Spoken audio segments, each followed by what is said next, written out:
No lo pillo, profe. No lo pillo, profe.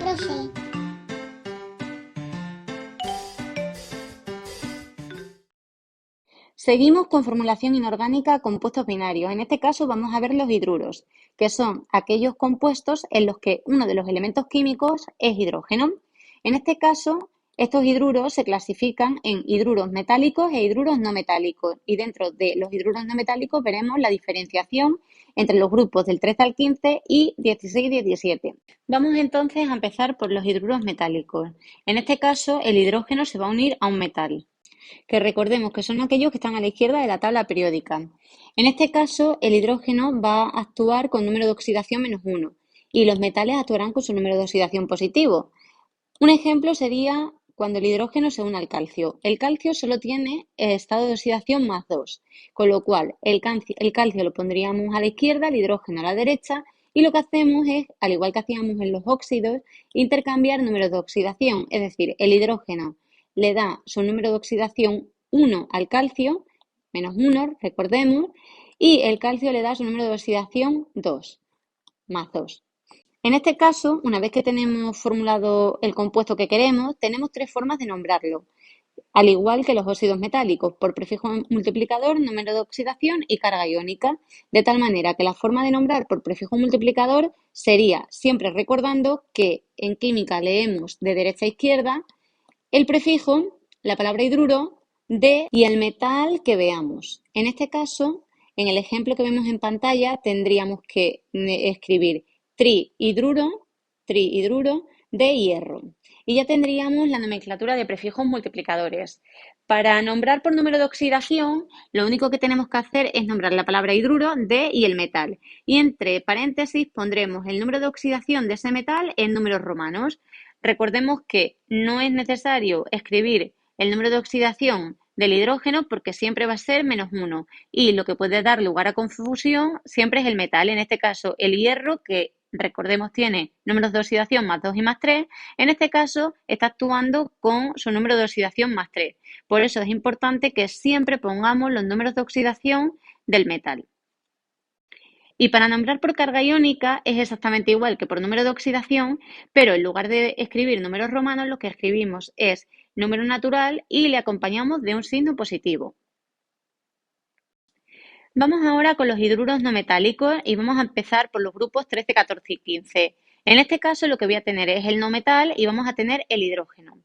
Y en este caso va a cambiar un poquito la cosa, ya que el hidrógeno en estos hidruros va a trabajar con su número de oxidación +1. Recordemos que el hidrógeno tenía -1 y +1. En los anteriores estaba trabajando con -1. Y en este caso los no metales o semimetales que tengamos en los grupos 13 y 14 van a trabajar con su número de oxidación negativo.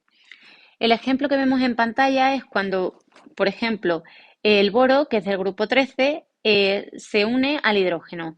En este caso, el boro únicamente tiene número de oxidación negativo -3. El hidrógeno daría +1 y el boro da su -3. Recordemos, como siempre, que intercambiamos números de oxidación. Lo siguiente que vamos a ver son las nomenclaturas. En este caso tenemos tres formas de nombrar estos compuestos. La primera ya la conocemos, es la de prefijo multiplicador, la hemos visto en hidruros metálicos y en los óxidos. Se nombra exactamente igual que hemos visto anteriormente. El prefijo, la palabra hidruro, de y el elemento. La segunda sería la nomenclatura sistemática. En este caso vamos a tener el nombre del elemento químico con el sufijo ano. Y por último he puesto aquí nombre común, aunque realmente el único nombre común que vamos a ver es el del compuesto químico NH3, que en este caso se nombra como amoníaco. Si tomamos como ejemplo el BH3, vemos que quedaría de la siguiente manera: trihidruro de boro. En sistemática, como el elemento químico que aparece en la fórmula es el boro, borano. Y nombre común hemos dicho que solamente íbamos a ver el del amoníaco. Los compuestos químicos más diferentes serían el CH4, que no podemos nombrarlo como carbano, y el NH3, que no lo vamos a nombrar con la palabra nitrógeno, sino que en el NH3 la nomenclatura sistemática se va a nombrar como azano y en el CH4 se va a nombrar como metano. Por último, vamos a ver qué ocurre cuando el hidrógeno se une a los elementos químicos de los grupos 16 y 17. En este caso va a ocurrir lo mismo que anteriormente. El hidrógeno va a actuar con su estado de oxidación +1 y el no metal, en este caso azufre, selenio, teluro y flúor, cloro, bromo, yodo, van a actuar con su número de oxidación negativo. Por tanto, tendremos el grupo 16, al que se le conoce como anfigenuro cuando se unen al hidrógeno, y en este caso tanto azufre como selenio como teluro actuarán con su número de oxidación -2. De tal manera que, como sabemos que hay que intercambiar los números de oxidación, nos quedarán los siguientes compuestos químicos: H2S, H2SE y H2TE. En el caso de los halogenuros, que es cuando los halógenos se unen al hidrógeno, tendremos que tanto el flúor como el tanto el flúor como el cloro, bromo y yodo actúan con su número de oxidación -1. Y hemos dicho que el hidrógeno con +1. Intercambiando los números de oxidación, nos quedan los compuestos químicos que vemos en pantalla. Una vez tenemos formulados nuestros compuestos, toca nombrarlos. En este caso vamos a tener tres formas de nombrarlos.